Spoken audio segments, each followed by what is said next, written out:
नमस्कार, आदाब, सत श्री अकाल। नासन जोनल कैंपस लखनऊ के टॉक शो में आप सभी लोगों का स्वागत है। मैं हूं Devendra.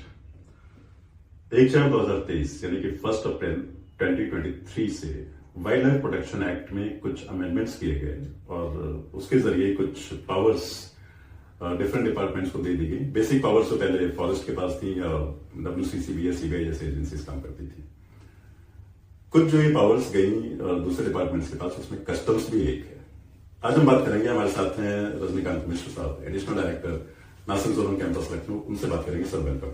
Thank you Devendra. Sir, अभी जैसा हम बात कर रहे थे कि 1 अप्रैल 2023 के पहले वाइल्ड लाइफ प्रोटेक्शन एक्ट में चीजें कुछ और थी। 1/4/2023 के बाद से कुछ पावर्स हमारे पास भी आ गई हैं और भी डिपार्टमेंट्स के पास भी हैं। अगर मैं कस्टम्स के रेफरेंस में बात करूं, क्या चेंजेस है? पहले क्या था, 1/4/2023 के बाद क्या हो गया?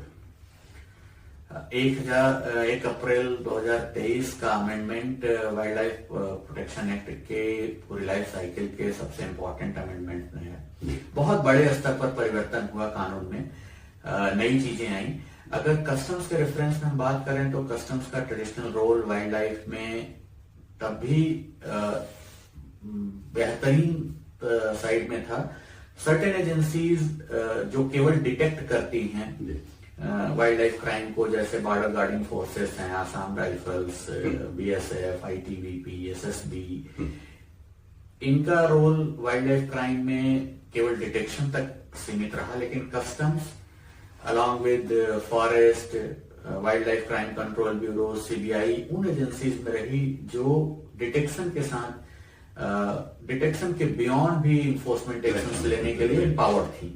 लेकिन वो एम्पावरमेंट 1 अप्रैल 23 के पहले इंटरनेशनल रेफरेंस में थी। अगर कोई इलीगल ट्रेड इंटरनेशनल बॉर्डर्स के थ्रू हो रहा हो, चाहे वो इंडिया के अंदर लाए जाने की कोशिश हो या बाहर कोशिश हो, उस पर कस्टम्स एक्ट के अंतर्गत एक्ट कर सकता था, सीजर करना, फर्दर इन्वेस्टिगेट करना, प्रोसिक्यूट करना।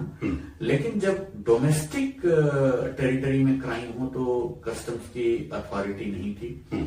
1 अप्रैल 2023 के अमेंडमेंट ने इसको बदल दिया है। ओके, दैट मीन्स कि उसके पहले जब कस्टम्स ऑफिसर्स काम करते थे तो वो अपने नोटिफाइड एरिया में काम करते थे, बॉर्डर एरिया में। बिल्कुल। और उसके बाद हम अंदर तक आने के लिए ऑथराइज हो गए। अब हम जो क्राइम डोमेस्टिक टेरिटरी तक लिमिटेड है, वाइल्ड लाइफ क्राइम जिसका कोई इंटरनेशनल लिंक नहीं है, उस क्राइम में भी कस्टम्स ऑफिसर्स को एम्पावर कर दिया गया है। सर, मैं एक एग्जांपल लेता हूँ। मान लीजिए एक जानवर आता है, बॉर्डर क्रॉस करता है, बाहर जाता है, वो हमारे इंडिया में नहीं पाया जाता है। कस्टम बॉर्डर क्रॉस कर गया, वो लखनऊ तक आ गया और नहीं पकड़ा गया। यहां के कस्टम ऑफिसर्स अब उसका क्या कर सकते हैं? इंटरनेशनल बॉर्डर से क्रॉस करके अगर कोई स्मगलिंग पहले भी लाइव एनिमल पार्ट या ट्रॉफीज की होती रही है तो कस्टम्स एक्ट में वो कवर्ड थे। कस्टम्स ऑफिसर्स तब भी कस्टम्स एक्ट में एक्ट कर सकते थे।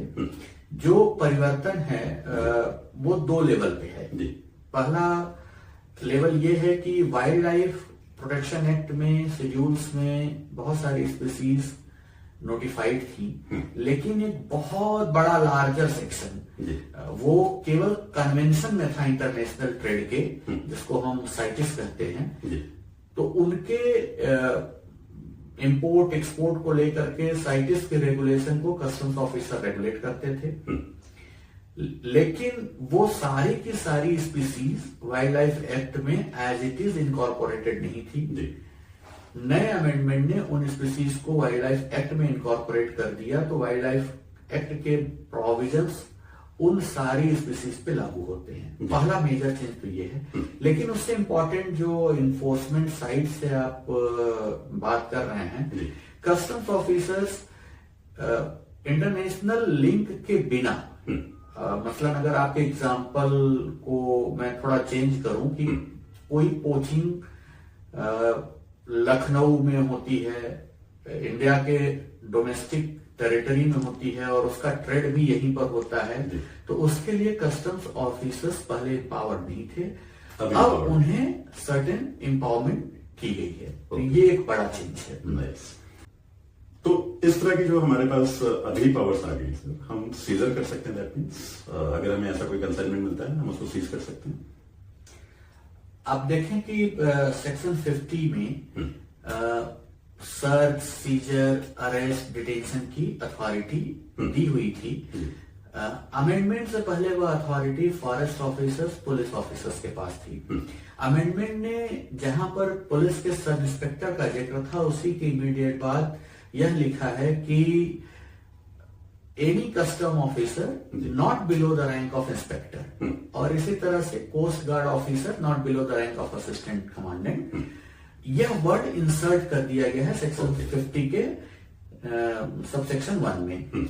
इसका मतलब प्रैक्टिकली ये निकलता है कि अब किसी व्हीकल या वेसल को रोकने की, किसी व्यक्ति से यह कहने की कि जो तुम्हारे पास वाइल्ड लाइफ है या वाइल्ड लाइफ आर्टिकल है, उसका पार्ट है, कोई ट्रॉफी है, उसको हमारे इंस्पेक्शन के लिए प्रोड्यूस करो, इंस्पेक्ट करने की, किसी व्हीकल को, वेसल को, प्रीमाइस को सर्च करने की, क्राइम होने के रिजनेबल बिलीफ पर किसी को अरेस्ट करने की, डिटेन करने की अथॉरिटी कस्टम्स ऑफिसर्स के पास आ जाती है।